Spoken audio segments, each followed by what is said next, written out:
নমস্কার আমার গ্রন্থকার।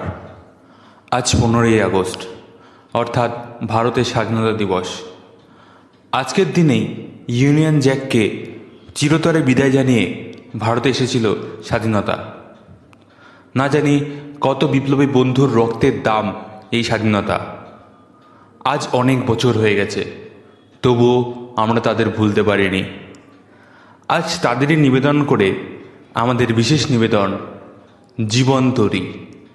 গল্পটির লেখিকা নীলান্বিতা বৈদ্য। হাসান এবং গল্পের পাঠে আমি সায়ন মুখার্জি। রাই শ্রাবণী ঘোষ। রাইয়ের গানে ঈশিতা কুণ্ডু এবং ইংরেজ অফিসার অনিকেত ত্রিবেদী। শুরু হচ্ছে আমাদের আজকের বিশেষ নিবেদন, জীবন তরী।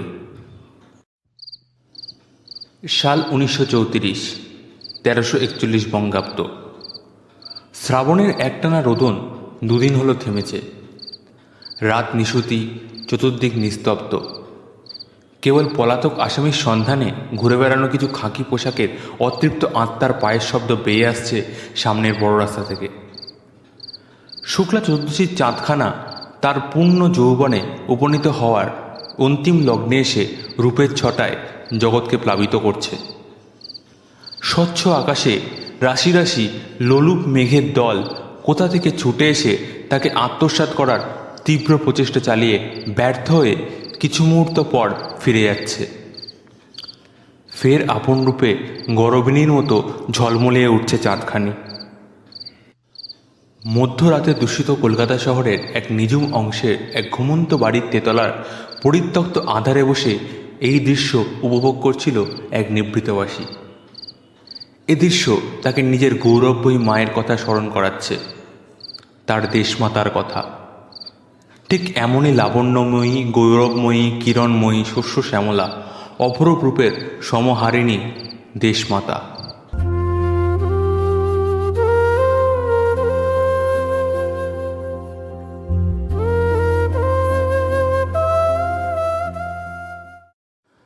তাই তো গোটা বিশ্বের লোলুপ দৃষ্টি এনাতে নিবদ্ধ। তাই তো এই মেঘেদের মতো তারাও ঝাঁপিয়ে পড়েছে এই রূপ জয় করবার জন্যে। কিন্তু হাসান নিশ্চিত, এই যুদ্ধ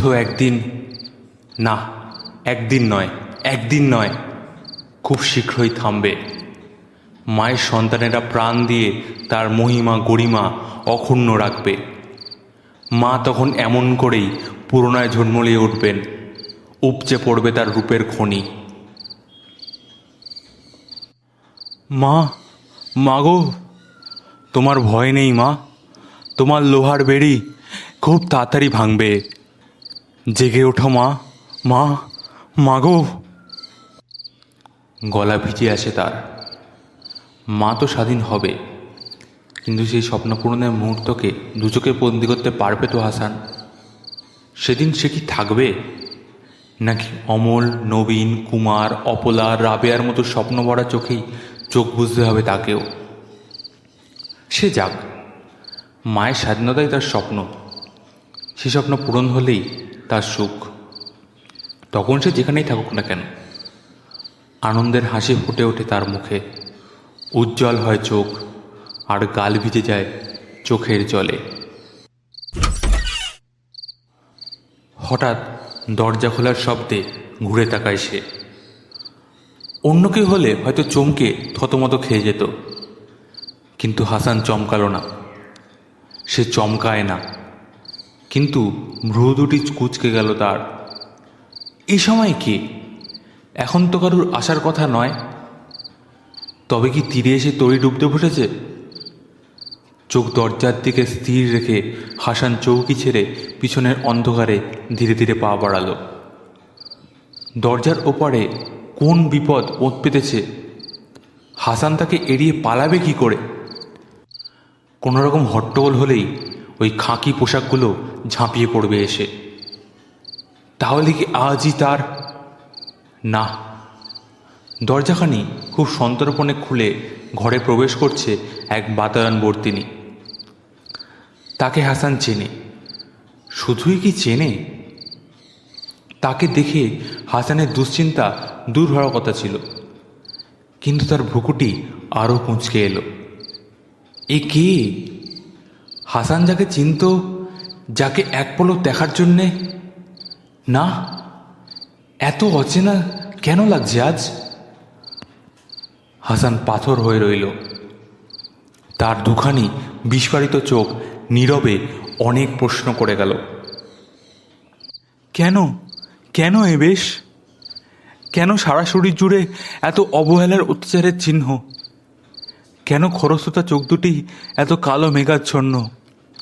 আগে যতবার সে এসেছে মনে হয়েছে দক্ষিণের দমকা হাওয়া, কিন্তু আজ তাকে দেখে প্রলয় কেন মনে হচ্ছে? সারাদিনে সে একটিবারও কেন আসেনি আমার কাছে? আজ এত রাতেই বা কেন? এ প্রশ্নগুলি যত তাড়াতাড়ি তার মাথায় এসে ভিড় জমিয়েছিল, তার চেয়েও দ্রুত নিজের উত্তর খুঁজে পেয়ে সজোরে একটা চাবুক মারল হাসানের বুকে। ধপ করে বসে পড়ল সে চৌকির পরে। মুখ ফিরিয়ে নিল জানলার দিকে। চন্দ্রমা অনেকক্ষণ ঢাকা পড়েছে। কালো মেঘে ছেয়ে গিয়েছে আকাশ জুড়ে। গুলগুলিতে একটা হুতুম প্যাঁচা ডেকে চলেছে তখন। বাগান থেকে ভেসে আসছে মিষ্টি গন্ধ। কিছুক্ষণ সব চুপচাপ। সেই বাতায়নবর্তিনী এক পা দু পা করে এগিয়ে আসতেই হাসান চাপা গর্জন করে বলল, আপনি কেন এসেছেন? এখন তো আপনার আসার সময় নয়। সে সময় অনেকক্ষণ পেরিয়ে গেছে। ফিরে যান। সে কণ্ঠস্বরে এতটাই অবহেলা আর রুক্ষতা প্রকাশ পেল যে সেই নারীর পা দুটি চকিতেই স্তব্ধ হয়ে গেল। এক পা পিছিয়ে নিল। হয়তো সে চলে যেতে চায়, কিন্তু পরক্ষণেই কোন এক অজ্ঞাত আশায় বুক বেঁধে ফের এগিয়ে এলো খুব ধীরে ধীরে। তার চলাফেরা এতটাই ধীরগতিতে যে কাকপক্ষী দূরের কথা, তার ছায়াও বুঝি টের পাচ্ছে না। লণ্ঠনটি রাখল সামান্য দূরে। ঘন কালো লম্বা চুলের রাশি আর স্খলিত লম্বা আঁচল পিঠের পরে। মাটির পরে লুটিয়ে বসল এসে হাসানের সামনে। তেমনি ধীরগতিতে নিজের মাথাখানা এলিয়ে দিল হাসানের হাঁটুর পরে। সে একটিবারও চাইল না হাসানের মুখের দিকে। কেবল হাসান স্তম্ভিত বেদনায় চেয়ে রইল তার মেঘের মতো চুলে ঢেকে যাওয়া তার মাথার দিকে। এই বেলা এই দুটি নরনারীর পরিচয় দেওয়া আবশ্যক।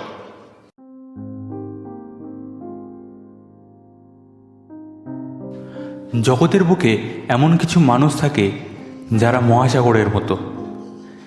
তীরে দাঁড়িয়ে থাকে দেখলেও মনে হয় ভয়ঙ্কর সুন্দর রুদ্রধারী।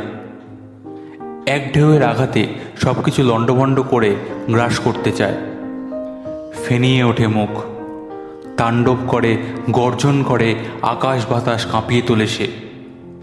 কিন্তু এসব অগ্রাহ্য করে যদি একটিবার তার অন্তঃস্পর্শ করা যায়, তাকে দেখা যায় তার ধীর স্থির, শান্ত, শীতল, গাম্ভীর্যপূর্ণ। তার গভীরতা যতগুণ অতল, তার মনের বিস্তৃতি হয়তো তার চেয়েও বেশি অন্তহীন। সে খুঁজে চলেছে এক মুঠো উষ্ণতা। নিজ করুণাময়ে তোচড়ে সে আগলে রাখতে চায় নিজের প্রাণ। সেখানে সে বাতাসের মতো নির্মল, গগনের মতো সুনীল, সময়ের মতো বহমান, আর বেদনার মতো গম্ভীর। তার থেমে যাওয়ার উপায় নেই, ফিরে যাবার উপায় নেই। নিজের অগাধ গহন অন্তরকে প্রকাশ করতে সে অনিচ্ছুক। তাকে সে গোপন রাখতে চায় পৃথিবীর দৃষ্টি থেকে। তাই হয়তো তার সেই কঠিন প্রলয়ঙ্কার রূপ বাহির হইয়া পড়ে। তবে মহাসাগর একা থাকে না, তার সাথে থাকে উপকূল। একটা বিস্তীর্ণ অঞ্চল অহর্নিশ দাঁড়িয়ে থাকে প্রলয়ের সামনে। বাধা দেয় না, প্রতিবাদ করে না, কেবল অবিরাম সহ্য করে সাগরের পীড়ন, নির্যাতন, দৌরাত্ম্য। সে প্রসন্ন মুখে সমর্পণ করে নিজেকে। উত্তাপে তপ্ত হয়, বর্ষায় ভিজে যায়, ঠান্ডা বাতাসে এক দুকণা উড়ে গিয়ে পড়ে সাগরের জলে, মিশে যায়। একসময় মিশে যায় তার সম্পূর্ণটা, পৌঁছে যায় অতল তলদেশে ছড়িয়ে পড়ে উষ্ণতা। সাগরও সেই উষ্ণতাকে সযত্নে রক্ষা করে নিজের মধ্যে। উপকূল কেবল মহাসাগর হয়েই রয়ে যায়।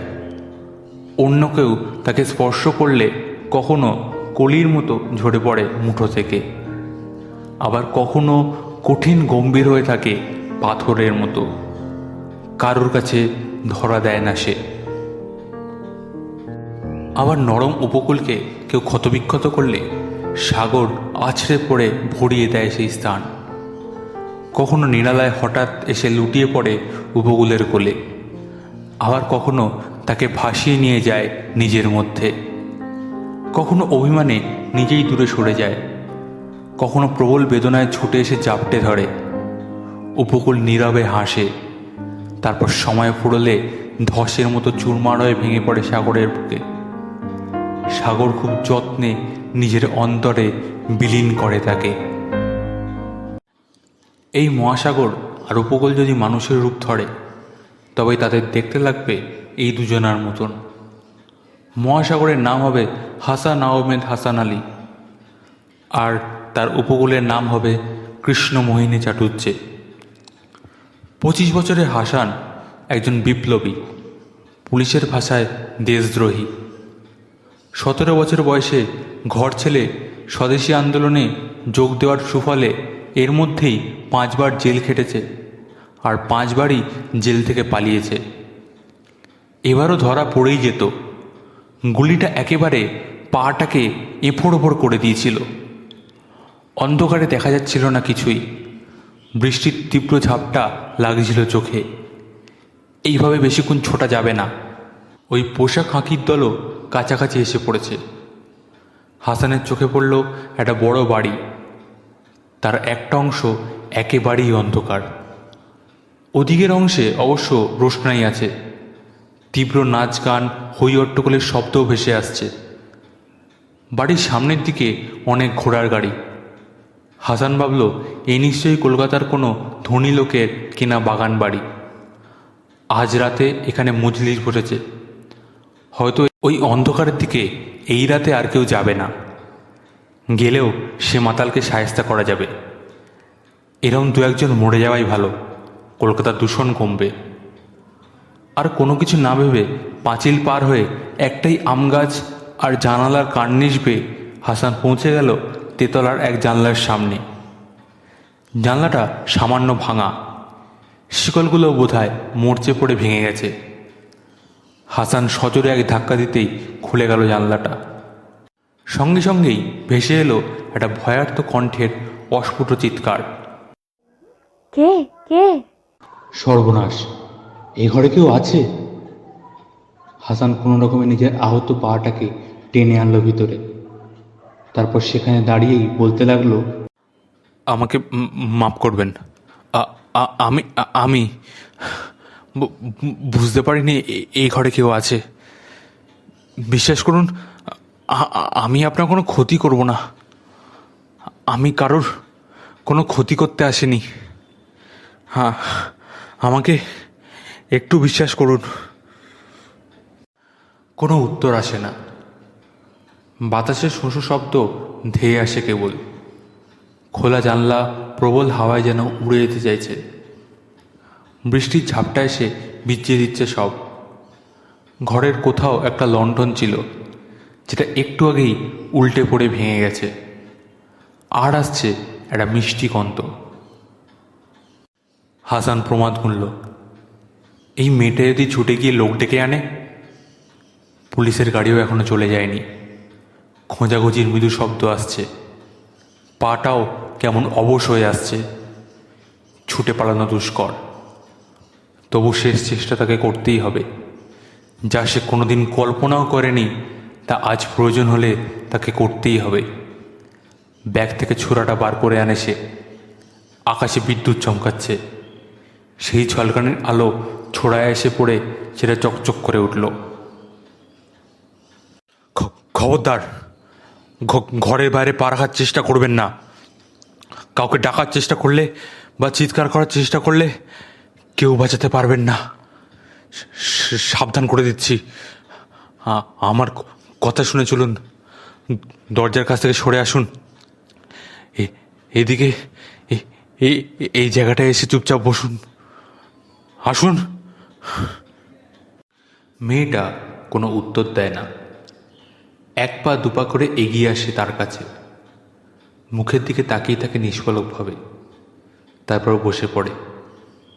হাসানের পা ভেসে যাচ্ছে রক্তে, রক্ত বন্ধ করা দরকার। পাটাকে ছড়িয়ে দেওয়ালে হেলান দিয়ে বসে সেও কাঁধের মলিন ব্যাগটা হাতড়াতে থাকে। কি চান? হাসান তাকায় তার দিকে, মুখ দেখা যায় না। বিদ্যুতের আলোয় মাঝে মাঝে মেয়েলি গরম বোঝা যাচ্ছে বটে, মুখটা চুলে ঢাকা। ভোর হতে বেশি বাকি নেই, ভোর হলেই চলে যাব। মেয়েটি কিছুক্ষণ নীরব থাকে, কি যেন ভাবে। তারপর একটা ফোঁড় শব্দে একটানে ছিঁড়ে ফেলে আঁচলের অনেকটা কাপড়, কাঁপা হাতে এগিয়ে দেয় হাসানের দিকে। বলা বাহুল্য, হাসান কোনো উপায় এখনও পারেনি রক্তক্ষরণ বন্ধ করতে। সে চেয়ে থাকে কিছুক্ষণ, তারপর ধীরে ধীরে হাত বাড়িয়ে নেয় কাপড়টা। জানলাটা দিয়েই দিই, আলোটা জ্বালি। হাসান কাউকে বিশ্বাস করে না, সে চুপ করে থাকে।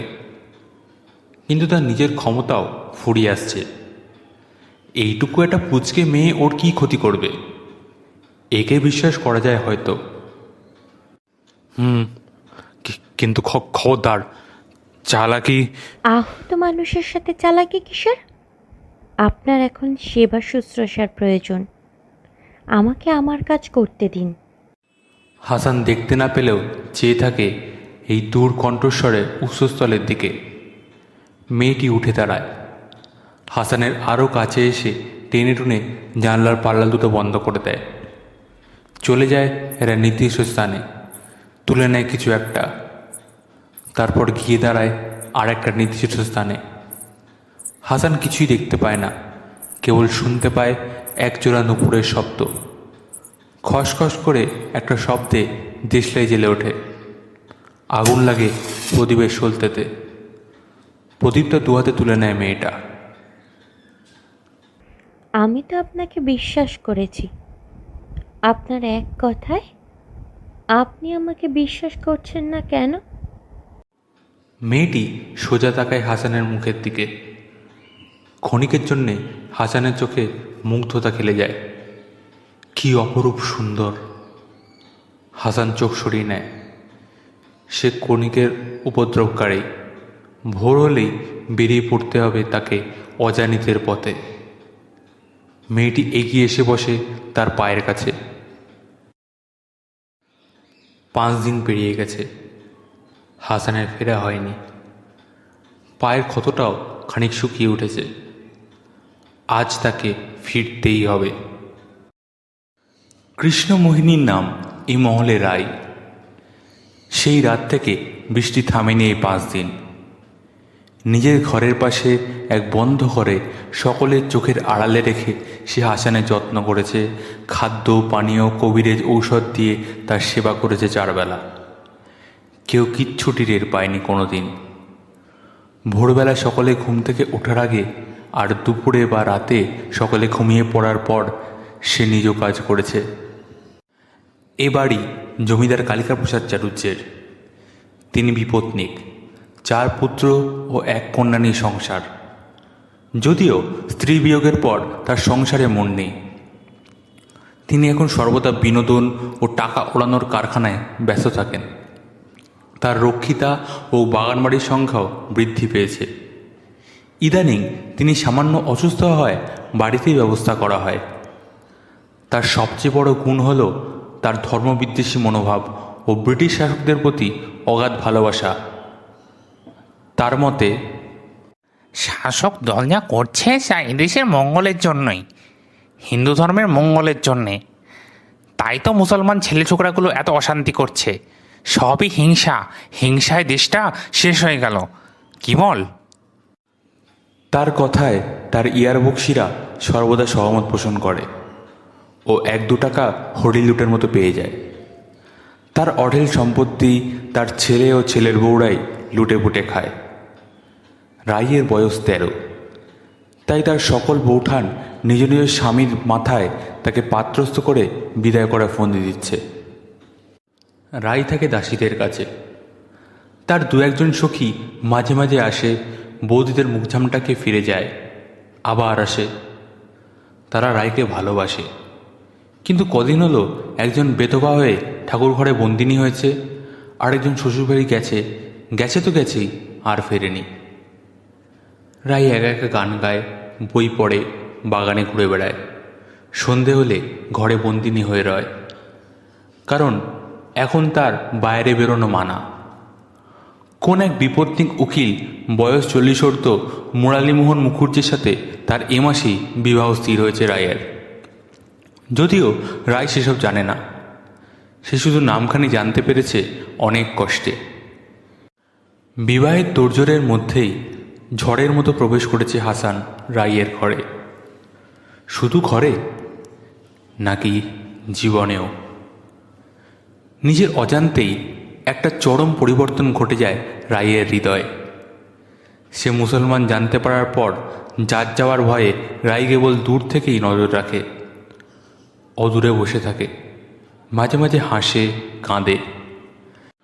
একসময় টের পায় হাসান ওর অভ্যেস হয়ে গিয়েছে, এমন এক অভ্যেস যা মরার পরও যাবে না।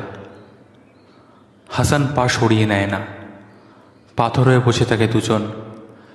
একসময় হাসান টের পায় তার ডান হাঁটুর ওপর যেখানে রায়ের মাথা, সেখানে ধুতির অংশ সামান্য শীতল হয়ে টেকছে, চুঁইয়ে পড়ছে কোনো এক তরল।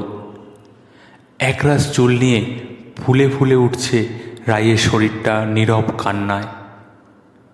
হাসান ডান হাতটা রাখে ওর মাথার পরে, বুলিয়ে নেয় হাতটা, একবার, দুবার, বারবার। তোমাদেরও দলে কি আমার এটুকুও জায়গা হয় না? কেন হয় না? নিশ্চয়ই হয়। তবে তুমি আমাকেও নিয়ে চলো। তুমি যাবে? রায় চকিতে মাথা তোলে, অবাক হয়ে চেয়ে থাকে হাসানের মুখের দিকে। হাসান এবার তাকে স্পষ্ট দেখতে পায়। চোখের কোণে জল চিকচিক করছে, নিভন্ত মণি দুটো মলিন শাড়ি কোনো রকমে গায়ে চড়ানো, চুলে তেল জল চিরুনি কিছুই পড়েনি, ঠোঁট দুটো মরুভূমির মতো শুষ্ক। প্রথম দিনের মুখের আদল ছাড়া কোনো কিছুই মিল নেই। রায় আঁকড়ে ধরে হাসানের পাঞ্জাবের কিছু অংশ। তুমি তুমি নিয়ে যাবে আমাকে?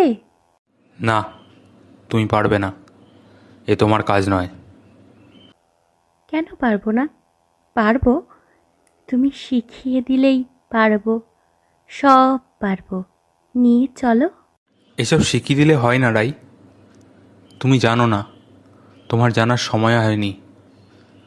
তার চেয়ে আমি বলি শোনো, তুমি তোমার মতো করে দেশের কাজ করো। ওই রাস্তায় ঘুরে বেড়ানো দুর্ভিক্ষ পীড়িত মানুষগুলোর পাশে দাঁড়াও, ওটাও তো দেশেরই কাজ। বেশ বেশ, আমি তাই করব, কিন্তু কিন্তু আমার সাথে তুমিও থাকো। তোমাকে ফিরে যেতে হবে না, আমরা দুজনে মিলেই। তা হয় না রাই, অমন আবদার করো না। ও, বুঝেছি। আমি হিন্দু বলে তুমি আমায় নিচ্ছ না? রাই, তুমি আমায় এই চিনেছ? তোমাকে না আমি আগেও বলেছি রাই, আমাদের একটাই ধর্ম, দেশমাতার স্বাধীনতা।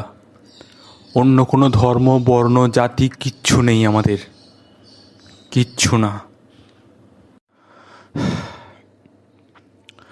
এবার আমাকে যেতে হবে। যদি যেতে না দিই, যদি আটকে রাখি? আমাকে আমাকে আটকানোর ক্ষমতা কারুর নেই রাই। যেদিন থামতে হবে সেটাই হবে আমার শেষ দিন। অনেক অনেক কিছুর প্রতিশোধ নিতে হবে যে। তোমাকে তো আমি সবই বলেছি, বলিনি? বলিনি সেই নীলকর সাহেব কবে আমার বোনটাকে তুলে নিয়ে গিয়ে নদীর জলে ভাসিয়ে দিয়েছিল? বলিনি আমার আম্মা আব্বা সহ আমার বাড়িটাকে কারা জ্বালিয়ে দিয়েছে? মাস্টারদা, আমি শ্রদ্ধা করতাম তাকে। তোমায় বলিনি কীভাবে ওরা তার প্রতিটা দাঁত উপড়ে নিয়েছে টেনে? কত অত্যাচার করেছে, আর কিভাবে তার মৃতদেহটাকেই ফাঁসিতে ঝুলিয়ে তাকে মৃত্যুদণ্ড দিয়েছে। চারিদিকে এত হাহাকার, এসব কিসের জন্যে? এত মৃত্যুর পাহাড় কাদের জন্যে? এদের আমি ছেড়ে দেব? কক্ষনো না। থু, নিজের ওপর ধিক্কার হবে আমার। সে ধিক্কার নিয়ে আমি বাঁচতে পারবো না। মরতে হলে শহীদদের মতো বন্দে মাতারম, বন্দে মাতারম বলতে বলতে মরব। কুকুর বিড়ালের মতো মৃত্যু কক্ষনো না। রাই নীরবে চেয়ে থাকে। তার গাল বেয়ে অজস্র ধারায় বয়ে চলে অশ্রু। সে জানে একবার হাসান বাইরে গেলে আর কোনো দিন তাকে ফিরে পাবে না সে। এক পলক দেখতেও পারবে না আর কোনো দিন। ওর ইচ্ছে করে, খুব ইচ্ছে করে ও আর আর হাসান রাইয়ের চিবুক ধরে তার মুখটাকে টেনে নেয় নিজের মুখের কাছে। নিজের মুখ নিচু করে বলে, আর আমাদের পাপের শাস্তি সেই অভাগা পাবে কেন বলতে পারো? বলে উঠে চলে যায় সে জানালার কাছে। রায় স্বপ্নাবিষ্টের মতো বসে থাকে। আবার সব নীরব। হুতুম পেঁচাটা ডাকা বন্ধ করেছে। চাঁদটাও বেরিয়ে এসেছে মেঘের আড়াল থেকে। দূরে ডোবায় ব্যাঙ ডাকছে, আর সেই মিষ্টি গন্ধ আসছে শোঁ শোঁ হাওয়ায় মিশে। অভাগা? অভাগা কে? আগন্তুক? ফুল না ভ্রমরা? হাসান ঘুরে তাকায়। মাটির দিকে তাকিয়ে রাই একই লয়ে বলতে থাকে, সবাই বলে অক্ষরে পণ্ডিত তুষ্ট, ফুলে তুষ্ট ভোমরা। কেউ তো ফুলকে জিজ্ঞেস করে না, ওই ভোমরাটাকে তুমি চাও? চাও ওকে তোমার সবটুকু দিতে? কেউ বলে না। তুমি জানো ওদেরও ভাষা আছে, কিন্তু বোবা। ওদেরও অবস্থান আছে, কিন্তু অস্তিত্ব নেই। পছন্দ আছে, কিন্তু নির্বাচন নেই। কোনো অদৃশ্য শেকলে ওদের হাত পা বাঁধা, অথচ সংসারের এমনই নিয়ম। আবার তোমরা তাদেরই অভাগা বলো, ওদেরই। ক্রোধের শোকে সারা শরীর জ্বলে ওঠে রাইয়ের। সে ছুটে গিয়ে একখানা জানলার শিকল ধরে তার উপর অকারণ বল প্রয়োগ করতে থাকে আর দীর্ঘশ্বাস ফেলতে থাকে। হাসান অবাক হয়ে চেয়ে থাকে কেবল। কয়েক মুহূর্ত পরে সে শান্ত হয়। সেই শিকলের গায়ে মাথা রেখে ফুঁপিয়ে কাঁদে। সে অভাগা নয়। তোমাকে পেয়েও যদি বিনা দোষে হারাতে হয়, তবে তার চেয়ে বড় অভাগা আর কে আছে?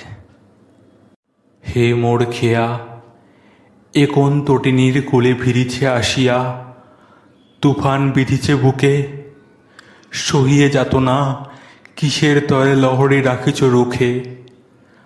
কাহার পরশে চিত্ত ব্যাকুল, খুঁজিছে অলিক বাসনা, সাজায় পলাশে রাখিব যতনে, কেমনে সাধিয়ে সাধনা। বারিদ কোষে ভিড়ায় দিব রক্ত করবি মলিকা, আকাশ কুসুম ঢালি তবু চরণে হরিণী বালিকা। ওগো খেয়া, কি আছে মোর যা দিব তোমারে হেরিয়া, কি দিয়া পুজিব আসি, কোন ফুল ডোরে বাঁধিয়া কহিব তোমারেই। হাসানের মুখের ওপর একটা হাত রেখে তাকে থামিয়ে দেয় রাই। বলো না, বলো না, যা বলতে চাইছো তা বলো না। আমি আমি সামলে নিতে পারবো না। খবরদার, খবরদার, বলো না। রায় ধীরে ধীরে চোখ তুলে তাকাতেই ওর হৃৎপিণ্ডে এটি শীতল স্রোত বয়ে যায়।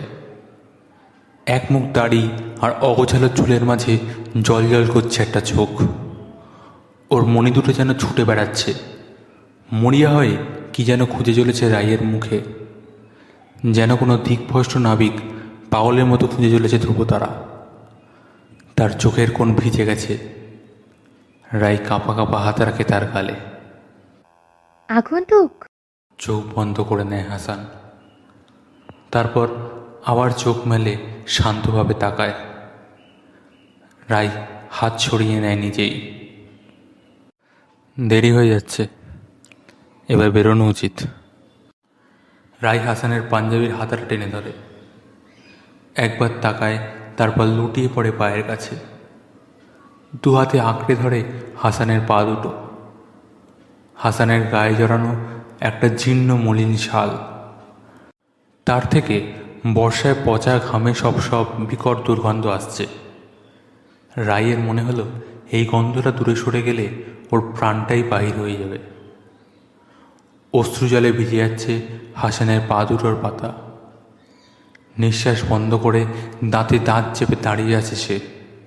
কথা দাও, কথা দাও, যেখানেই থাকো, যেভাবেই থাকো, বেঁচে থাকবে। কথা দাও, আমাদের আবার দেখা হবে। কথা দাও আগন্তুক, কথা দাও। দিলাম, কথা দিলাম, বেঁচে থাকবো। এবার ওঠো, আর আটকেও না আমাকে। মানব জীবনের সবচেয়ে খারাপ টান কোনটা জানো? পিছু টান, যার না দেয় এগোতে, না দেয় সম্পূর্ণ পিছোতে। এগিয়ে চলা মানুষ কখনোই পিছোতে চায় না। আমার পিছু টান হয়েও না, সরে যাও। রায় শান্ত হয় খানিক, মাথা টেকায় হাসানের পায়ের পরে। কোমল ওষ্ঠের স্পর্শ অনুভব করে হাসান নিজের পায়ের পাতায়। চোখ বুজে রয় সে। রায় ধীরে ধীরে সরিয়ে নেয় হাত। হাসান চলে যায় দেওয়ালে টাঙানো ব্যাগটার সামনে। এদিকে এসো। রায় অনেক কষ্টে নিজেকে ঠেলে দাঁড় করায়। একটু একটু করে এগিয়ে যায় তার কাছে। মাটিতে লুটিয়ে থাকে লম্বা আঁচল। এই দুজন আমার বন্ধু। সেই যেদিন ঘর ছেড়েছিলাম সেদিন থেকে এরা আমার সঙ্গী। কখনো কাজ ছাড়া করিনি। নাও, এদের তুমি রাখো। এরা আজ থেকে তোমার হলো। খাতা, একটা ছেঁড়া খাতা আর একটা কলম এগিয়ে দিল রায়ের দিকে। রায় উল্টে পাল্টে দেখল। প্রথম পাতায় লেখা, সুহানা, ভালো থাকিস। সুহানা? আমার বোন, হারিয়ে যাওয়া বোন। রায় আরও পৃষ্ঠা উল্টায়। হাসান হাত বাড়িয়ে বাধা দেয়। না, এখন নয়, ওটা তোমারই। আমি চলে যাওয়ার পর সারা জীবন উল্টে পাল্টে দেখো। হাসান রায়ের দিকে তাকায়, মুখে ম্লান প্রশস্ত হাসি। খেয়া, এবার আমি চলি। ভালো থেকো। বড় খারাপ অভ্যেস করে দিয়েছ। তোমার ঠাকুরের গান ছাড়া আর বোধহয় ঘুম ভাঙবে না। আধ পেটা খেয়েও আর বোধহয় থাকতে পারবো না। হাসান বাম হাতখানা বুলিয়ে দেয় রায়ের মাথার পরে। রায় বুকে জড়িয়ে আছে খাতা আর কলমটাকে। ও, তুমি আমায় কিছু দেবে না? আমায় নেবে? না। দাঁড়াও। ঝুলন্ত আঁচলটাকে টেনে এনে তার প্রান্তের গিট খুলতে থাকে রায়। হাতের পাতার কাপড় থেকে তুলে ধরে একটা নূপুর, এগিয়ে দেয় হাসানের দিকে। নাও, এটা নাও। কিন্তু এটা? না, এটা তোমাকে নিতে হবে। নাও। হাসান আর কিছু বলে না, নিয়ে নেয়, রেখে দেয় পাঞ্জাবির বাঁ দিকের বুক পকেটে, কাঁধে তুলে নেয় ব্যাগটা। চলি তবে, তোমার সংসার তোমার থেকেও সুন্দর হোক। মুরালীমোহন দেখেছ, শ্রী রাধিকা যুগে যুগে কেবল শ্রীকৃষ্ণেরই হন। হাসান এগিয়ে যায় ভাঙা জানলার দিকে। আগে থেকেই শিকগুলো ভেঙে রেখেছে। হঠাৎ রায়ের কর্কশ স্বর শোনা যায়। বাবা ঠিকই বলেন, তোমরা যারা যারা স্বদেশী করো, সকলে সকলে পাষাণ। তোমরা তোমরা কেবল রক্তের দাগ ভালোবাসো। তোমরা উন্মাদ, সবাই উন্মাদ, পিচাস। হাসান থমকে দাঁড়ায়, দেখে আকাশ কালো মেঘে ঢেকে গেছে। আবার কখন যেন বৃষ্টি শুরু হয়েছে আবার। গুলগুলিতে পেঁচাটা আবার ডাকতে শুরু করেছে কখন। কাছেই কোথায় একটা বিড়াল সন্তান সুখে কাঁদছে চিৎকার করে। হাওয়া বইছে, ঠান্ডা হাওয়া, তার সাথে মিশে আছে ফুলের মিষ্টি গন্ধ। ফিরিবার পথ নাহি, দূর হতে যদি দেখো চাহি, পারিবে না চিনিতে আমায়, হে বন্ধু বিদায়। বন্দে মাতরম বলেই এক লাফে নেমে পড়ে জানলার বাইরে। রায়ের চমক ভাঙে, ছুটে যায় জানলার কাছে। অন্ধকার, দুর্ভেদ্য অন্ধকার। অনেক কথা ওর বলতে ইচ্ছে করে, কিন্তু শক্তি খুঁজে পায় না। হাতের খাতাটা মেলে ধরে আলোর কাছে এনে কয়েকটা পাতা উল্টায়। কবিতা লেখা, এটা কবিতার খাতা। হাসান কবিতা লেখে, কবিতা ভালোবাসে। রায়ের সদ্য শুকিয়ে আসা চোখ আবার ঝাপসা হয়ে যায়। হঠাৎ চোখে পড়ে যায় একটা লেখা। হলুদ শাড়িতে মোড়া, সূর্যমুখীর গায়ে চাপা, ফুলের গন্ধ পাই আমার ভালো লাগে। তারপরে আর একটা লেখা, খেয়া, তোমার নাম দিলাম খেয়া। আবার যেদিন দেখা হবে ওই নামেই ডাকবো, কেমন? রায়ের বুক কেঁপে ওঠে। চোখে কিছু দেখতে পায় না। হাতের উল্টো পিঠ দিয়ে চোখ মোছে, তবু চোখ ঝাপসা হয়ে আসছে। বাঁধ মানছে না। লাইনটার পরে একটা কবিতা, হে মোর খেয়া। রায়ের মনে পড়ে একটু আগে এই কবিতাটাই তো। রায় একটা বিশেষ লাইন খোঁজে কবিতায়, কোনো ফুলে ধরে বাঁধিয়া কইব তোমার এই ভালোবাসি। রাই খাতাটাকে বুকে চাপটে ধরে, কান্নার দাপটে কুঁকড়ে আসে তার সারা শরীর। বন্দে মাতরম, বন্দে মাতরম, বন্দে মাতরম। হঠাৎ দরজার দিকে চোখ পড়তেই তার চোখ বিভৎস রকমের বিস্ফারিত হয়ে ওঠে। নিঃশ্বাস থেমে যায়। মেরুদণ্ড দিয়ে বয়ে যায় ঠান্ডা স্রোত। হাত থেকে পড়ে যায় খাতাটা। দরজার উপরে ঘরের ভিতরে দাঁড়িয়ে আছেন কালিকা প্রসাদ চাটুজ্জে। তার পিছনে বড় ছেলে শিবপ্রসাদ। মুখে বাঁকা হাসি নিয়ে কোমটার আড়াল থেকে চেয়ে আছে বড় বউ নন্দীবালা। কালিকা প্রসাদের চোখ লাল, চোয়াল শক্ত। হয়তো তিনি সবই দেখেছেন সহচক্ষে। হাত থেকে খাতাটাও এসে পড়ল লণ্ঠনের ওপর। উল্টে গিয়ে ছড়িয়ে পড়ল তেল। দপ করে জ্বরে উঠল কবিতার খাতা, তার প্রতিটা পৃষ্ঠা। রায় ভুলে গেল বাবার ভয়। ঝাঁপিয়ে পড়ল দাউ দাউ করে জ্বলতে থাকা খাতাটার ওপরে। হাত দিয়ে নেভানোর ব্যর্থ চেষ্টা চালিয়ে গেল। না না, আমার কিছু পড়া হয়নি, অনেক বাকি। না না না। বড় বউ ছুটে এসে বাধা দেয়। রাইয়ের হাত পড়ে যাচ্ছে। দুদিন পর ওর বিয়ে। পোড়া মেয়েকে কে নেবে? রায়কে থামানো যায় না। ছেড়ে দাও, ওটা ওটা পুড়ে যাচ্ছে, ওর প্রাণ। ওগো, ওগো, আমার আর কিচ্ছু নেই, ওটা ছাড়ো আমায়, কবিতাগুলো, আমার কথা, আমি পুড়ে যাচ্ছি। এমন সময় কাছেই শোনা যায় একটা বিকট শব্দ, গুলির শব্দ। একটা, তারপর দুটো, তারপর তিনটে, পর পর। তারপর একটা পুরুষ কণ্ঠে চিৎকার, বন্দে মাতরম, বন্দে মাতরম, বন্দে মাতরম। তারপরে আরও 5টা গুলি চলে।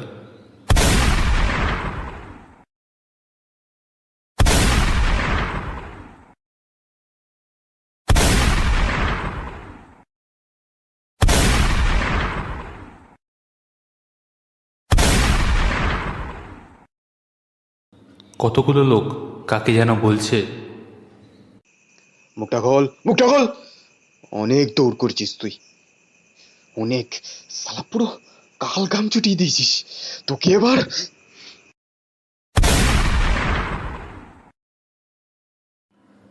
একটা শেষ গুলির শব্দ। লোকগুলো হল্লা করে উঠল, সাফল্যের হল্লা। রাই পাথর হয়ে আছে। কালিকা প্রসাদ খ্যাঁক খ্যাঁক করে বিশ্রী শব্দে হেসে উঠলেন। শিবপ্রসাদ কি যেন ইশারা করে বেরিয়ে গেলেন ঘর থেকে গুনগুন করতে করতে। কবিতার খাতাটা সম্পূর্ণ ভস্ম হয়ে গেছে।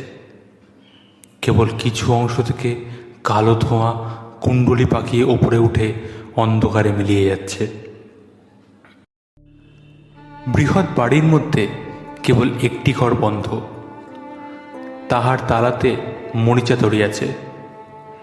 তাহার চাবি কোথাও খুঁজিয়া পাওয়া যায় না। সন্ধ্যাবেলা সে ঘরে আলো জ্বলে না, দিনের বেলা সে ঘরে লোক থাকে না। এ ঘর বিধবা। একজন কে ছিল, সে গেছে। সেই হইতে এ ঘরের দ্বার রুদ্ধ। সেই অবধি এখানে আর কেউ আসে না, এখান হইতে আর কেউ যায় না। সেই অবধি এখানে মৃত্যুরও মৃত্যু হইয়াছে। সে ঢেউয়ের মতন ভেসে গেছে, চাঁদের আলোর দেশে গেছে।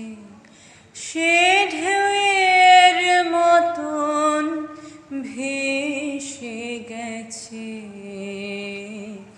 চাঁদের আলোর দেশে গেছে। যেখান দিয়ে হেসে গেছে, হাসি তার রেখে গেছে রে। মনে হলো আখির কোণে আমায় যেন ডেকে গেছে সে। আমি কোথায় যাব, কোথায় যাব, ভাবতেছি তাই একলা বসে।